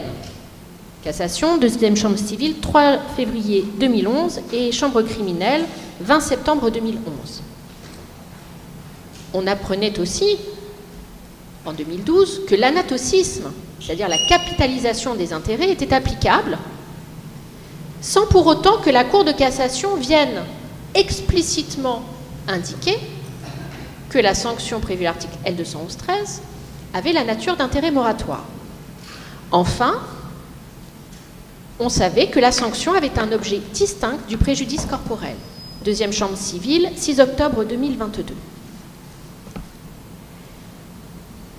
On pourrait se dire que la décision de janvier 2024 de la Cour de cassation est plutôt fondée sur cet arrêt, ces arrêts de 2012 de la chambre criminelle et de 2014 pour la deuxième chambre civile, sur le fait que l'anatocisme s'applique à la pénalité, puisque l'anatocisme s'applique aux intérêts moratoires de toute nature. Je me suis alors plongée dans la doctrine de l'époque suite à cet arrêt. Et je n'ai trouvé qu'un seul arrêt exploitable. À la RGDA de 2012, en page 1046, écrit par James Landell, pardon ? Voilà, James Landell, qui disait « Mais peut-on assimiler cette sanction à un simple intérêt moratoire ?» J'ai bien aimé quand vous avez rigolé à la sanction du TJ de Vannes, c'est ça ? Ah oui, c'est ouais. de Vannes. J'ai bien aimé que vous rigoliez parce que ça veut dire que vous pensez exactement la même chose que moi. J'aime beaucoup. Bon. Alors, Landell expliquait que la sanction L211-13 et les intérêts moratoires, ça ne pouvait pas être la même chose. Parce que, par exemple, en matière délictuelle ou quasi-délictuelle, l'intérêt moratoire s'applique, même en l'absence de demande, même en l'absence de mention dans le jugement. Or, la sanction prévue à l'article L211-13, bien qu'elle soit de plein droit, nécessite une demande. Vous l'avez vu précédemment. Deuxièmement, l'intérêt moratoire et la sanction prévue à l'article L211-13 du Code des assurances n'ont ni la même date de début, ni la même date de fin. L'intérêt moratoire cesse le jour où vous avez tout payé. La sanction L211-13 cesse le jour où vous faites une offre complète, mesdames et messieurs les assureurs, ou le jour où vous avez un jugement ou une décision, un arrêt définitif. Et enfin, leur finalité n'est absolument pas la même. L'intérêt moratoire est un intérêt de retard. Vous n'avez pas payé à l'heure. L211-13 ne sanctionne pas un retard de paiement. C'est une sanction pour ne pas avoir respecté vos obligations légales, mesdames et messieurs les assureurs. Alors on peut se poser la question de savoir finalement si ce n'est pas des intérêts moratoires, qu'est-ce que c'est? Alors ce n'est pas un intérêt compensatoire non plus, puisque l'intérêt compensatoire vise à réparer un préjudice indépendant du retard de paiement. Bon, là on parle encore de retard de paiement. Et l'intérêt compensatoire est uniquement en cas de mauvaise foi. En 2012, Landel considérait donc que cette sanction L211-13 qui est, et je le cite, proportionnée au dommage, à la durée du manquement et à son importance, se suffit à elle-même. Il critiquait en ce sens l'arrêt de la Chambre criminelle qui avait dit que l'anatocisme s'appliquait. Il mettait un petit mot pour nous, avocats de victimes, en disant que cet anatocisme portait le montant de la sanction à des plafonds inimaginables et était donc de nature à inciter fortement les victimes et leurs avocats à la réclamer. Peut-être, c'est une hypothèse de ma part, que, au final, cet arrêt de 2012 de la Chambre criminelle et l'arrêt de 2014 de la deuxième Chambre civile sur l'anatocisme était un moyen d'accentuer la pression sur les assureurs, puisqu'à l'époque, le taux d'intérêt légal était très bas. Et nous ne bénéficions pas de cette majoration de 4 points lorsque le créancier est un professionnel. Là où ma colère est complétée par une énorme déception, c'est que l'arrêt du 25 janvier 2024 n'est absolument pas pédagogique. Il vient simplement vous dire la sanction a la nature d'intérêt moratoire. Et il ne m'explique pas pourquoi. Mais vraiment pas pourquoi. Et pourtant, cette affaire a fait l'objet de 2 rapports. Un premier rapport et un rapport complémentaire devant la Cour de cassation. Et dans le premier rapport, il y avait le rappel des débats parlementaires et de cette fameuse séance du 17 décembre 1984. Le garde des Sceaux expliquait: la question est d'être sûr que la compagnie d'assurance produira avec les diligences nécessaires les offres d'indemnité qu'elle est tenue de faire à la victime. Nous prenons des mesures destinées à faire prendre conscience aux compagnies d'assurance de leurs responsabilités. Ce n'est pas du tout le même cas quand il s'agit de verser l'indemnisation destinée à réparer un préjudice corporel. Sur ce propos, M. Jean s'intervient. Selon les articles 14 et 15, les indemnités à payer en cas de retard sont majorées des intérêts de retard au double du taux d'intérêt légal. Robert Badinter le coupe. Des pénalités. Des intérêts de retard seront dus s'il y a des retards dans le paiement. Mais pas de pénalité particulière si le retard apporté à faire l'offre n'est pas imputable à une faute de la compagnie d'assurance. Le rapporteur devant le Sénat, M. Collet, soulignait pour sa part le caractère indemnitaire de la sanction, après avoir précisé que la transaction est un maître mot du projet de loi et que l'obligation pour l'assureur de présenter à la victime une offre d'indemnité, comprenant tous les éléments indemnisables du préjudice, est un élément essentiel de la réforme. Pour le rapporteur, la sanction de l'offre manifestement insuffisante repose sur un triple fondement. L'assureur n'a pas respecté la logique du système qui postule le succès de la transaction, donc une offre sérieuse. Il a tenté d'abuser la victime, il l'a ainsi contrainte à recourir à la justice. La position que nous avions devant la Cour de cassation était que la sanction L211-13 était une créance indemnitaire. La Cour de cassation a répondu non. Je sais déjà que certains de mes confrères ne sont pas du tout d'accord avec ce postulat. Et pourtant, M. Collet, en 84, y songeait. Est-ce que c'est une pénalité, une sanction, quelque chose qui punit, quelque chose qui prévient? Peut-être. J'en appelle aux universitaires à se pencher sur la question, parce qu'en aucun cas, cette sanction ne peut être considérée comme des intérêts moratoires. Les conséquences juridiques de cette décision sont très importantes. La principale conséquence, c'est que le mécanisme d'offre, pierre angulaire de la loi de 85, pour accélérer et améliorer l'indemnisation des victimes d'accidents de la circulation, est anéanti. Les délais perdurent, il faut le savoir. Une société mise en liquidation, une compagnie d'assurance mise en liquidation, est toujours soumise à l'obligation d'offre visée à l'article L211-9 du Code des assurances. Mais si elle est mise en liquidation, pour la perte de son agrément, il n'y a plus aucune sanction.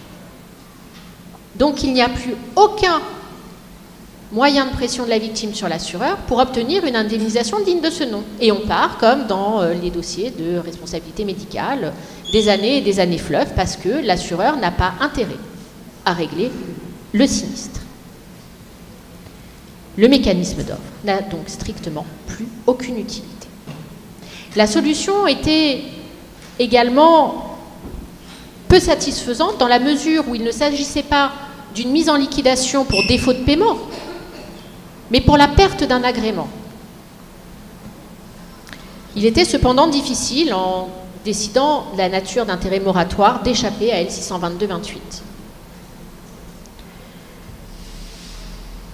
Il y a, dans le Code des assurances, des dispositions qui dérogent aux droits des entreprises en difficulté. Mais L622-28 n'en fait pas partie.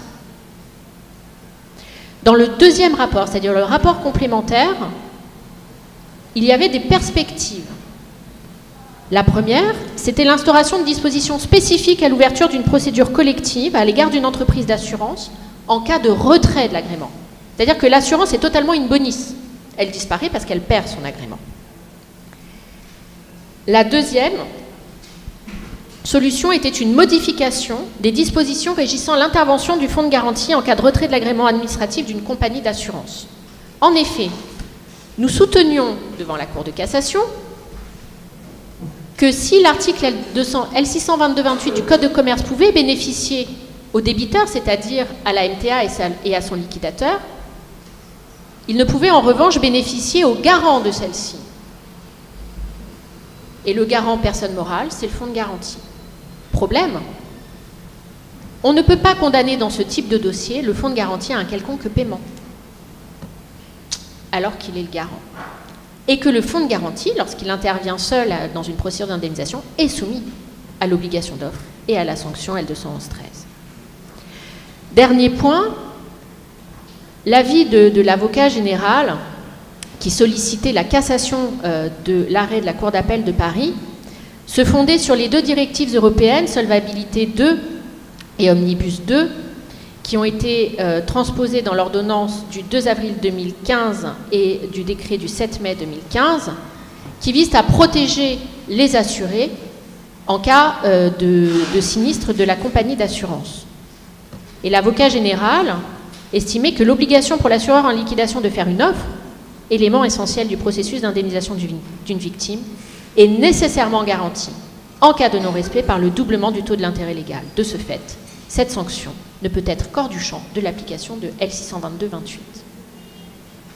Je remercie donc Anne de m'avoir permis d'exposer mon mécontentement et surtout, d'appeler de mes voeux que des universitaires écrivent des articles, puisque je n'en ai trouvé un assez décevant, je l'avoue, et se penchent réellement sur cette question qui met à mal 40 ans de loi Badinter. Merci. Je voulais dire simplement quelles étaient les deux jurisprudences sur l'offre que les assureurs n'arrivent pas à digérer alors qu'ils n'ont pas d'espoir de les faire évoluer, sauf à faire des interventions qui pourraient déboucher sur la loi. Tout simple. L'article 16, dont il a été de la première pénalité, le L codifié L211-13, dit, il a été rappelé en lecture, le montant de l'indemnité offerte par l'assureur ou allouée par le juge. Regardez les dispositifs. À la fin, l'indemnité allouée, c'est le montant, l'indemnité déduction faite des tiers payeurs. Donc l'assiette de la pénalité comprenant l'ensemble du préjudice droit commun, les assureurs trouvent que c'est complètement exagéré, car comment peut-il y avoir des intérêts sur une somme que la victime a touchée quelquefois le lendemain de l'accident, s'agissant de frais médicaux d'urgence, et qu'elle soit dans l'assiette. Donc il y a un lobbying qui s'exerce à ce niveau, mais pour les assureurs, l'interprétation qui est faite par la Cour de cassation en donnant le préjudice droit commun du terme l'indemnité offerte par l'assureur est contralégale.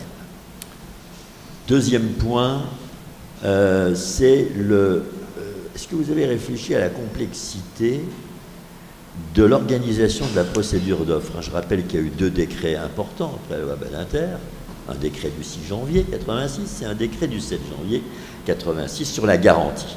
Le décret du 6 janvier 86 sur l'offre, les dispositions pour réguler la procédure d'offre, c'est R211-29 à R211-44. Je mets quelconque au défi ici de me les dire dans l'ordre et avec leur contenu. À ce point, je signale un arrêt relativement récent que James va sans doute commenter à la RGDA de juin, 7 mai 2025, deuxième civil, 23-20465. Il est intervenu sur ce que rappelait Vincent tout à l'heure, à savoir que si l'assureur n'a pas usé de la faculté qui lui est offerte par le texte d'adresser une lettre, en particulier ici la recommander en disant à la victime, madame la victime, vous n'avez toujours pas répondu, il me manque tel ou tel renseignement, s'il ne fait pas ça, par définition, le délai d'offre ne peut pas être interrompu. La Cour de cassation le rappelle dans l'arrêt que je cite ici, sauf manque de peau, elle le fait au visa du mauvais article. Donc je suis certain que les commentateurs s'empresseront de dire c'était pas sur le fondement de R211-37, mais sur le fondement de R211-32 qu'il fallait faire votre visa. Voilà. Enfin, troisième et dernier point, parce que ceci, je pense, n'est pas très connu des praticiens, qui pose des problèmes, je crois que Frédéric l'a eu il n'y a pas très longtemps, c'est le problème de l'offre ou pas à faire à une victime étrangère d'un accident de la circulation en France. Il est absolument évident que l'assureur français concerné doit faire aussi une offre à cette victime, éventuellement à l'étranger, revenu dans son pays. C'est l'application de la loi française, non seulement les indemnités, la responsabilité, mais l'offre à faire. Ceci est absolument clair pour la Cour de cassation, chambre criminelle comme première civile. En revanche, l'assureur dit, moi, j'ai un corollaire à cette obligation d'offre, c'est de connaître les prestations du tiers payeur. Et si ce tiers payeur, en France, ne m'a pas donné rapidement ce que je lui demande au niveau des prestations, il encourt une déchéance au bout de 4 mois de ma demande. Or, la première civile et la criminelle n'acceptent pas que cette délai de déchéance s'impose aux tiers payeurs étrangers parce qu'ils estiment que la nature des prestations et la demande des prestations relèvent en DIP non pas la loi du lieu du délit, mais du pays de l'établissement du tiers payeur.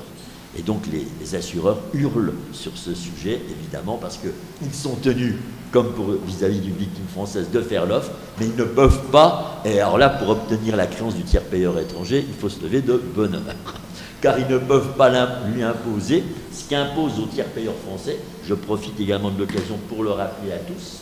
C'est l'article 15 du décret du 6 janvier, le seul qui ne soit pas codifié, et qui fait que la sécurité sociale, qui par définition agit contre l'assureur dans le cadre du protocole, et qui pourrait avoir tendance à ne pas faire connaître ses prestations au juge, le juge peut lui imposer avec cet article, sous astreinte, de lui faire connaître les prestations qu'elle a servies. Alors moi j'ai la lourde tâche de capter votre attention sur un sujet qui n'est pas facile, que tous les praticiens connaissent, mais qu'en réalité peu de gens connaissent en profondeur. C'est un espèce d'objet juridique non identifié, la convention IRCA. Donc je vais dire quelques mots en essayant de capter votre attention. En réalité, le sujet n'est pas sans transition avec la conclusion de mon confrère Vincent Julet-Parade tout à l'heure, puisqu'il rappelait que l'un des soucis actuels du législateur, de notre système judiciaire,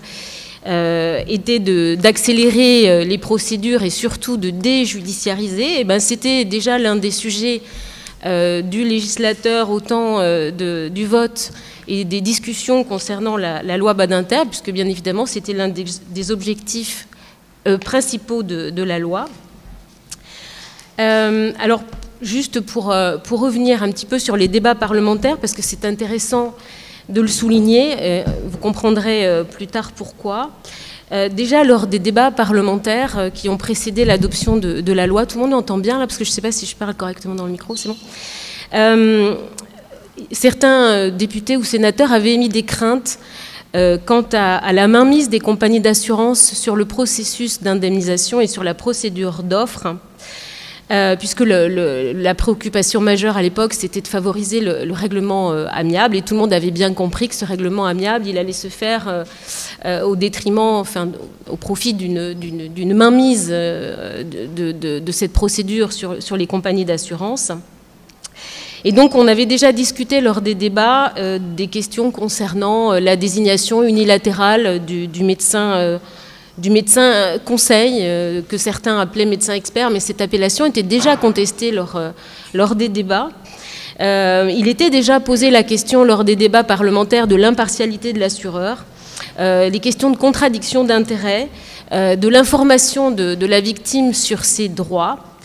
Et on se rend compte aujourd'hui que toutes ces questions restent parfaitement d'actualité quand on se penche un peu, ou quand on se penche sur la convention IRCA et quand on la pratique, comme je le fais tous les jours avec les dossiers que je traite. Alors, le thème de ce colloque, c'était, j'aurais peut-être dû commencer par ça, mais c'était libre propos, donc sur la loi Badinter. Donc, j'ai fait ce qu'on me demande, c'est-à-dire je vais user de ma liberté de parole en tant qu'avocat de praticien, enfin praticien et avocat de victime. Hein, donc, je vais non pas faire l'apologie ou de la loi de la convention IRCA, mais plutôt axer mes propos sur les inconvénients de cette convention. Qui est en fait conclu entre assureurs en application de l'article 12 de la loi Badinter, qui est codifié dans l'article L211-9 du Code des assurances, dont le dernier alinéa dispose « En cas de pluralité de véhicules, et s'il y a plusieurs assureurs, l'offre est faite par l'assureur mandaté par les autres. » Donc sur cette disposition, le législateur a en réalité invité les compagnies d'assurance à organiser entre elles un système d'offres et de mandats, donc pour satisfaire aux exigences de la loi. C'est ainsi que dans un premier temps, il y a une convention ICA, et puis à partir de 2002, une convention IRCA, indemnisation et recours corporel automobile. Alors cette convention, elle a plusieurs objectifs. Bien évidemment, l'objectif premier, selon la loi, c'est de faciliter l'indemnisation des victimes par la mise en place d'un système qui se veut plus rapide et plus simple. Et le deuxième objectif, qui est assez évident, c'est également celui de faciliter et d'alléger la gestion des sinistres par les compagnies d'assurance.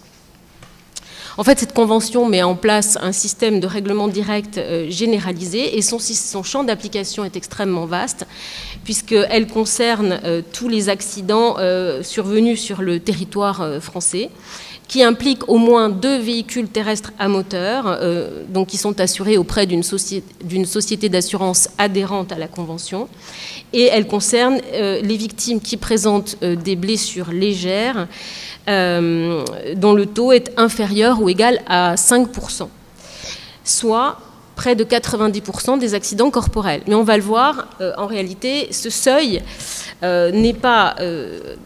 bien sûr, il conditionne l'application de la Convention, mais il est également source de difficultés, puisque dans le cadre des règles d'attribution du mandat, bien évidemment, lorsque l'accident survient et que l'assureur mandaté se désigne, le taux n'est pas connu. Donc l'application de la Convention IRCA repose sur un mécanisme qui est assez simple. Dès l'accident, un assureur est mandaté.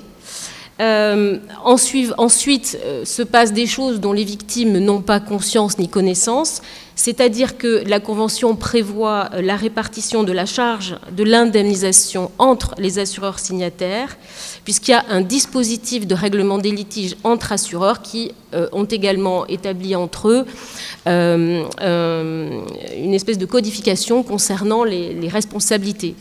Alors tout ceci est...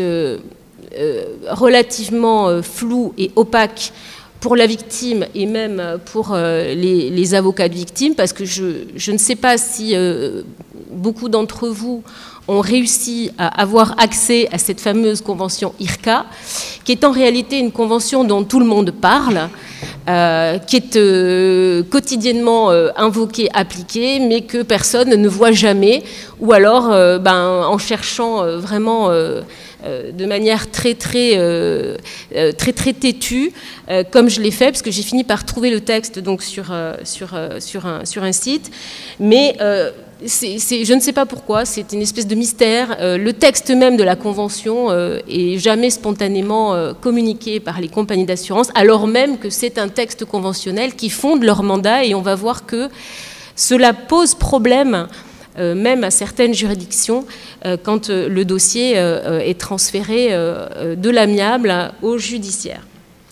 Donc ce dispositif, en réalité, comporte en son sein même un énorme paradoxe, puisque cette convention qui est conclue entre assureurs est inopposable aux victimes, et ce n'est pas moi qui l'invente, c'est le texte même de la Convention qui le dit, puisque en préambule, en introduction, le texte rappelle en gras et en caractère augmenté que le texte de les assureurs sont tenus entre eux de l'application de cette Convention IRCA, mais que les dispositions de la Convention restent inopposables aux victimes, lesquels resteraient donc en théorie totalement libres de se soustraire à cette convention et d'opter pour la mise en cause donc du responsable et de l'assureur de ce dernier.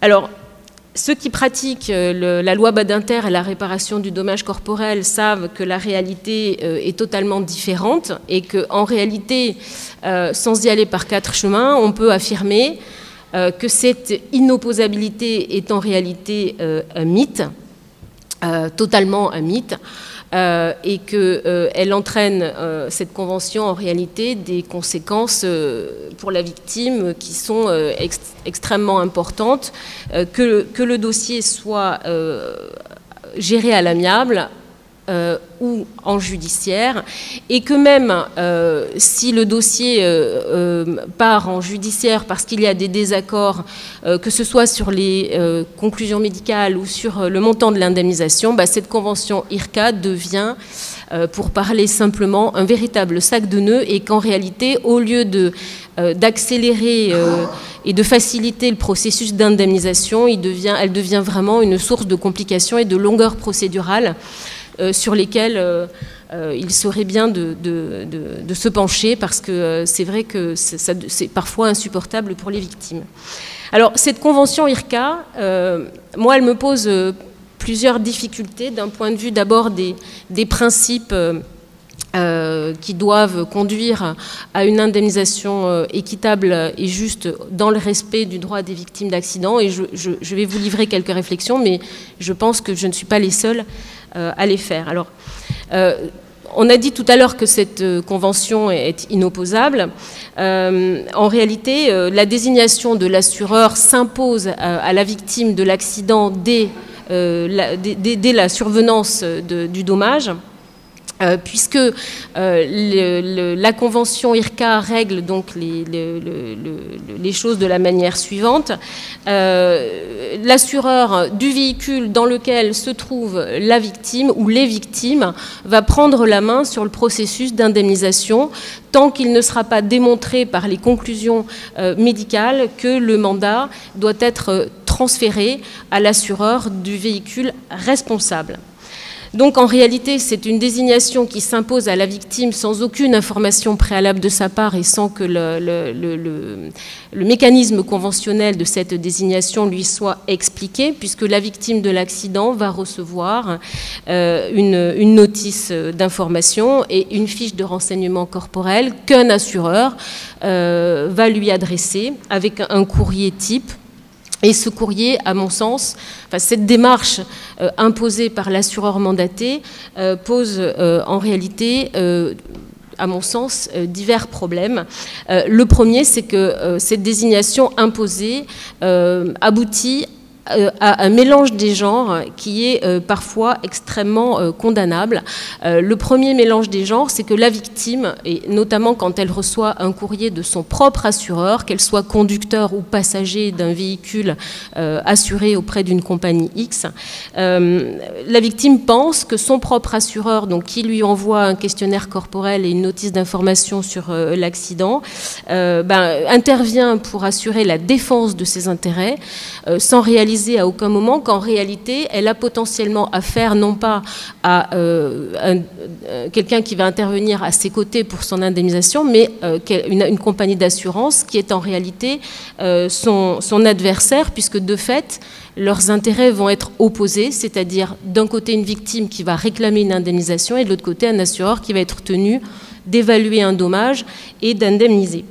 Alors, cette confusion, elle est parfois totalement incompréhensible dans l'esprit des victimes, notamment quand celles-ci ont parfaitement conscience que le véhicule dans lequel elles se trouvaient n'a aucune responsabilité dans l'accident, et que donc elles ont l'impression que cette procédure d'indemnisation, et là je ne fais pas du droit, je fais simplement des constatations sur un ressenti, les victimes ont l'impression qu'on leur vole un petit peu la procédure d'indemnisation et que finalement elle est perdue parce que le tiers responsable ne va pas être inquiété, en tout cas c'est ce qu'elle pense a priori, et cela peut parfois l'inquiéter, la perturber énormément. Alors parfois, cette confusion des genres, elle a des conséquences importantes et regrettables, voire désastreuses, puisque nous avons des assureurs qui, en application de la convention IRCA, vont prendre la main sur le dossier au titre du mandat qui leur a été confié de manière conventionnelle, et vont procéder à une analyse des responsabilités avec des éléments qui souvent sont inconnus de la victime, qui, elle, n'est pas en possession du procès-verbal d'accident, parce que tous les praticiens savent également que, hormis les accidents où nous avons un procès-verbal de constat amiable qui est dûment rempli, dès lors qu'il y a une procédure d'enquête en cours, il est extrêmement compliqué et difficile d'accéder aux informations, et que les assureurs, eux, ont un accès facilité aux procès-verbaux d'enquête par le mécanisme, par le dispositif de trans-PV, alors que les avocats doivent attendre qu'il ait été statué sur l'issue de la procédure d'enquête. Donc une inégalité des armes qui est regrettable, surtout quand l'assureur mandaté va faire une analyse du dossier concernant la victime conductrice et va se positionner en concertation avec l'assureur du responsable éventuellement sur des partages de responsabilité. Alors, on peut voir ainsi dans les dossiers sur des courriers d'un assureur qui écrit à son propre assuré en disant « Après analyse du PV, je constate que votre responsabilité est engagée ou est susceptible d'être engagée, donc je laisse le dossier en suspens et je reviendrai vers vous. » Donc ça, c'est totalement anormal, puisque à aucun moment la victime est interrogée sur son accord, sur son approbation, sur sa version de l'accident, et quand elle est conductrice, cela peut avoir des conséquences vraiment irréversible. Frédéric Bibal en a parlé donc ce matin. Alors là où la problématique de la confusion des genres devient également problématique, c'est que souvent l'assureur mandaté va volontairement, je pense, mais peut-être involontairement, faire l'impasse sur d'autres garanties contractuelles dont un assuré bénéficie en vertu du contrat d'assurance automobile. Et je parle de la défense recours, par exemple, qui impose normalement à l'assureur de mettre en place le recours au profit donc, de l'assuré ou d'assurer sa défense devant les juridictions si il est poursuivi.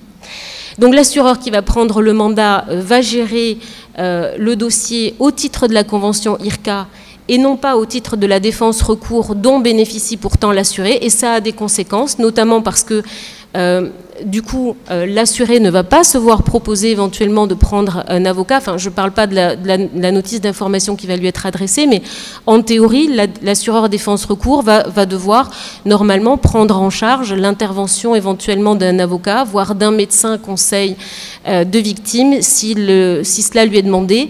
Et l'assureur mandaté en IRCA, très souvent, enfin, c'est un constat que je fais, omet de faire part de cette possibilité à son assuré, voire même va le dissuader de se constituer partie civile dans le cadre de procédures pénales qui seraient engagées à l'encontre du responsable de l'accident, en lui disant vous allez perdre du temps, c'est pas la peine.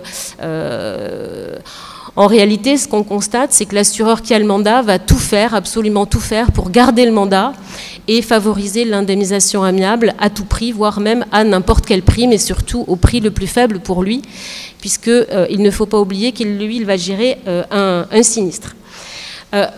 Confusion des genres également quand l'assuré bénéficie d'une garantie corporelle du conducteur, où là, l'assureur mandaté va également bien se garder de rappeler à l'assuré qu'en vertu, là je parle également de la victime conductrice, on constate que l'assureur mandaté qui prend le mandat va se garder de rappeler à l'assuré qu'il bénéficie d'une garantie corporelle du conducteur et qu'à ce titre, il pourrait, sans attendre qu'il soit statué sur les responsabilités et sur son droit à indemnisation et éventuellement sur le transfert du mandat, bénéficier de provisions ou de la mise en œuvre d'une expertise médicale.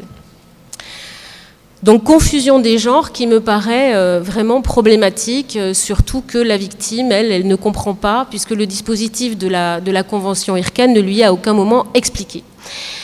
Problème également d'égalité des armes et de respect de la liberté, du libre choix de la victime, puisque celle-ci va se trouver soumise à un examen médical, donc une expertise médicale. Donc là, je ne vais pas insister, puisqu'Aurélie Covio en a largement parlé, mais effectivement, on a des problématiques importantes sur le choix du médecin conseil ou du médecin expert, et bien évidemment sur la mission d'expertise sur laquelle la victime n'a absolument aucun droit de regard, son avocat non plus d'ailleurs, puisque la convention IRCA fait expressément référence concernant la mission d'expertise à la brochure AREDOC. Donc il n'y a pas à discuter, c'est comme ça. Cette mission, elle est faite par les assureurs, pour les assureurs, sans que la victime ait son mot à dire en cas de contestation. Alors, c'est problématique parce que cette expertise, elle revêt une importance fondamentale, puisque quand elle va avoir lieu, le médecin conseil de la compagnie va devoir se prononcer sur le taux d'AIPP, c'est le terme de la convention IRCA, et c'est déterminant pour la victime et la suite de son dossier, puisque si ce taux d'AIPP se révèle être nul ou être allé de 1 à 5, eh bien, l'assureur va garder le mandat. Si ce taux est d'emblée supérieur à 5, on sait que l'assureur va transférer le mandat. Le problème, c'est pour les dossiers dans lesquels le taux prévisible se situe entre, je ne sais pas, 3 et 8 par exemple, ou 3 et 10, enfin, quand on n'est pas certain que le taux va dépasser les 5%, et là, on se retrouve embarqué dans une longue attente, puisque tant que le taux n'est pas déterminé, le dossier va rester bloqué auprès de l'assureur mandaté avec une zone d'incertitude totale pour la victime, qui va se retrouver confrontée à des expertises médicales, parfois 2, 3, 4, sans connaître l'issue de son dossier. Alors on a eu pendant de nombreuses années une véritable problématique à ce sujet, nous les avocats, parce que les compagnies d'assurance refusaient totalement de communiquer les conclusions prévisionnelles, qu'elles n'appelaient pas comme ça d'ailleurs, puisqu'elles dénommaient les conclusions prévisionnelles de leurs experts notes techniques pour se garder donc de leur communication, ce qui faisait que dans les dossiers dit léger, on n'avait aucune visibilité sur le transfert ou non du mandat d'indemnisation. 2 minutes? Ah non, pas du tout, parce que j'en ai encore pour une demi-heure. Bon, vous avez compris, j'ai énormément de choses à dire, donc je vais passer sur les questions de secret médical, puisque la convention IRCA, et là encore, c'est problématique et c'est toujours pas réglé, repose sur un mécanisme qui est quand même incroyable, c'est-à-dire que son fonctionnement n'est assuré que parce que les assureurs communiquent entre eux les informations médicales. Donc le CMI, des observations sur le rapport d'expertise, voire même le rapport d'expertise lui-même, puisque c'est conventionnel et c'est même une obligation à peine de pénalité si ce n'est pas fait dans le cadre des règles de répartition des charges des sinistres. Alors, je suis obligée de passer sur plein de choses que je voulais dire, mais en tout cas, nous, ce qu'on sait, c'est que en tant qu'avocat de victime, les dossiers qui sont ouverts selon la convention IRCA sont vraiment problématiques et deviennent encore plus problématiques quand on n'est pas d'accord ni avec l'expert qui est désigné, ou le médecin conseil qui est désigné pour être précise, quand on n'est pas d'accord avec l'offre d'indemnisation et qu'on souhaite opter pour la voie judiciaire, puisque là, cette convention, on se rend compte qu'elle est difficilement compatible, voire même pas du tout compatible avec le libre choix de recourir, pour la victime, de recourir à la voie judiciaire, puisque les assureurs se retrouvent alors on se retrouve dans une situation de blocage qui est due à la rigidité totale de la Convention qui n'admet pas que les assureurs puissent lâcher le mandat.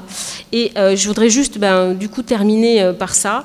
Je signale quand même que même sur l'inopposabilité de la Convention qui est rappelée par des décisions de justice, par la Convention elle-même, il existe quand même dans la Convention plusieurs dispositions qui me paraissent vraiment problématiques, puisqu'il est prévu qu'en cas de recours dirigé par la victime ou son conseil contre l'assureur du responsable, c'est-à-dire que la victime passe outre le mandat et va chercher l'assureur du responsable, il appartient quand même à l'assureur mandaté de prendre contact avec la victime ou son conseil pour la convaincre de discuter avec lui. Donc on est dans une violation totale du libre choix de la victime d'agir contre le responsable de l'accident et son assureur.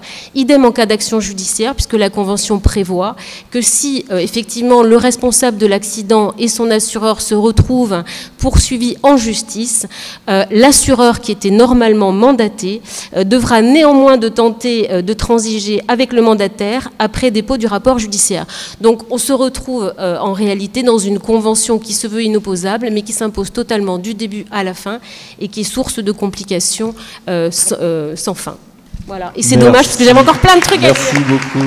Bon, j'ai quelque chose à dire évidemment sur l'IRCA et l'ICA. Tout a été rappelé, le départ comme les effets pervers épouvantables et qui n'auraient jamais dû survenir. Tout simplement, ceci est la cause de soit une crise de flémingite aiguë des pouvoirs publics et ou d'un manque de moyens. Et ici, je compare la convention ICA, c'est-à-dire l'alinéa 5 de l'article 12, au fichier AGIRA. Si les pouvoirs publics, normalement, auraient dû faire le boulot et eux-mêmes faire la convention en cas de pluralité d'assureurs. Qu'est-ce que ça veut dire, l'alinéa 5 de l'article 12 ? Quand il y a plusieurs assureurs, entre parenthèses, c'est pas marqué dans le texte, susceptibles d'indemniser une même victime, l'offre est faite par l'assureur mandaté par les autres. Les pouvoirs publics, c'est une première mondiale, imposent à une partie privée, les assureurs, de passer une convention, alors qu'il leur suffisait, dans le décret du 6 janvier qui organisait la procédure d'offre, de dire eux-mêmes qui est l'offreur, avec une transparence totale, un texte. Car l'objectif de cela, c'est que toute victime à l'avance, dans une situation où il peut y avoir plusieurs assureurs susceptibles de l'indemniser, sache lequel doit lui faire l'offre, tout simplement. Or, effectivement, c'est à cause de la loi du 5 juillet qu'il y avait plusieurs assureurs susceptibles d'indemniser une victime. Prenons le cas le plus simple.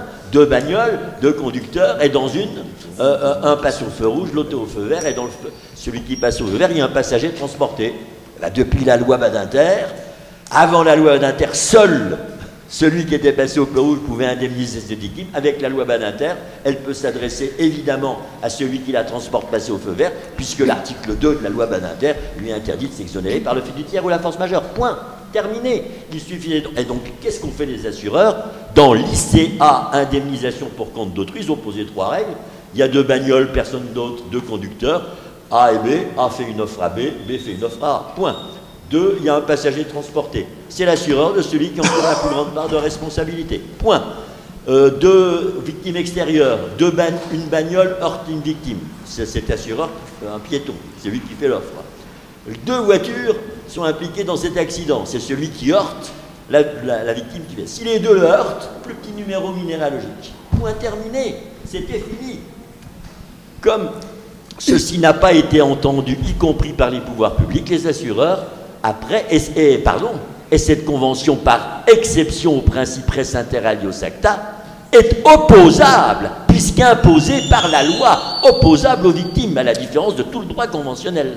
En revanche, quand les assureurs ont fait la convention IRCA, en y ajoutant des dispositions sur le recours, le transfert en cas d'AIPP supérieur à 5, etc., ça, ce n'est pas opposable, effectivement, aux victimes, ce qu'a rappelé la Cour de cassation. Oui, sauf que c'est complètement subi, parce que dans la Convention, il y a quand même des dispositions qui interdisent à l'assureur mis en cause de revendiquer le mandat. Donc on se retrouve dans des situations ubuesques où on a des poursuites pénales que la victime n'a pas initiées contre un responsable, avec l'appel en cause d'un assureur du responsable qui refuse de mettre en place la procédure d'offre parce qu'il ne peut pas revendiquer le mandat. Donc on a des situations ubuesques où on a un assureur mandaté qui est un peu comme le sparadrap du capitaine Haddock et qui revient sans arrêt en disant « mais je ne peux pas me décharger du mandat », sauf qu'on a une procédure judiciaire contre un responsable et qu'au final, rien n'avance.